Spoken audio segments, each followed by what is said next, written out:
Hi, Chelsea. Hey, Doreen. Yeah, after such just kind of a messy day yesterday where we had snow, where we had sleet, where we had rain coming down kind of all day long, it's nice to look off towards the east and see those clouds pushing away. And you can already see some sun on the horizon. That sunrise happening just after 6 a.m. this morning. Now, there is some patchy fog in some locations, and those temperatures are hovering below freezing. So those areas that are seeing fog this morning may also be seeing some freezing fog, which means fog is out there and things get very icy. That on top of the lingering precipitation that's still on some of our surfaces from yesterday. The car tops may be a little bit icy, or windshields a little bit icy this morning, and even those surfaces may be icy to start the day. So keep that in mind as you're heading out the door and getting your day started. Give yourself a little extra time. Those spots, especially inland, hovering in the low 20s this morning, especially going to be dealing with a little bit of ice in the northwest corner of Rhode Island. No shocker there. Ended up with the higher totals, we'll say 2 to 3 inches. I mean, we weren't talking about a blockbuster event, but that's where we ended up with the most snow, and things did get slushy on the roadways a bit once the sun set. Now, things turn around very quickly today. We're waking up this morning in Providence at about 30 degrees, which is right where we should be for this time of year. The average low is 29, average high is 46. Yesterday, we were in the upper 30s for most of the day, which is why we had kind of that slushy mess out there for most of the day.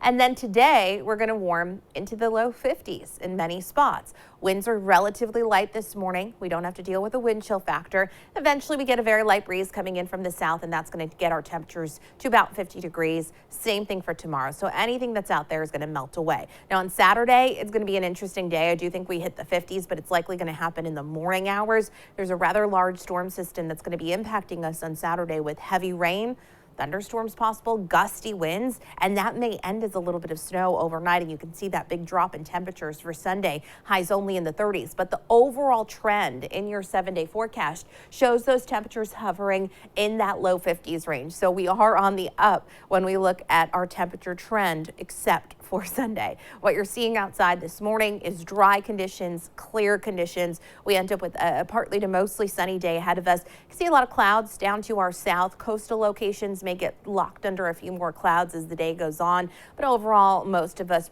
are going to see a fairly bright day outside with just some passing clouds at times, and those highs in the upper 40s to low 50s. Hour by hour, what we're looking at is dry, clear conditions today. You're going to see partly to mostly sunny skies with highs around 50. Some passing clouds at time. Overnight, you end up with partly clear conditions. We get melting taking place today. I think most of the roads continue to stay relatively dry, but of course, if anything's left damp and then we have temperatures that freeze overnight, things could be a little bit slick. Overall, not a widespread issue tomorrow. Tomorrow, sunny to start. You end up with some clouds increasing late in the day. And then it's overnight that we're going to track a low pressure system that gets much closer. By Saturday morning, rain starts to move into the area, and we deal with some heavy rain throughout the day on Saturday with some gusty winds. Now, as I mentioned, Saturday is going to be one of those days where the warmest temperatures happen in the morning, and then from there, we start to see those temperatures dropping. You can see the snowier side of this system as we look through Saturday afternoon up to our north and our west. Now, we're mainly on the rainy, windy side of this, but as it pushes away from us, you get the cold air wrapping in, and we may end as a little bit of snow. Things that are left wet will likely freeze overnight, so icy conditions overnight will clear out pretty quickly overnight and into Sunday morning, but it's still windy on Sunday behind that system, and it's cold. Highs are only in the 30s on Sunday, and with the wind, we feel even cooler. About 50 degrees today, partly sunny. Tonight will be mainly clear. It'll be a chilly night. Lows dip down to the low 30s, and then tomorrow, partly sunny. Temperatures in the low 50s. It's not until tomorrow night that those clouds really thicken up, and then rain and wind expected on Saturday, ending as a little bit of snow as we spring forward with the clocks. Sunday looks sunny, but it's windy and cold with highs in the 30s. Doreen? Chelsea, thank you.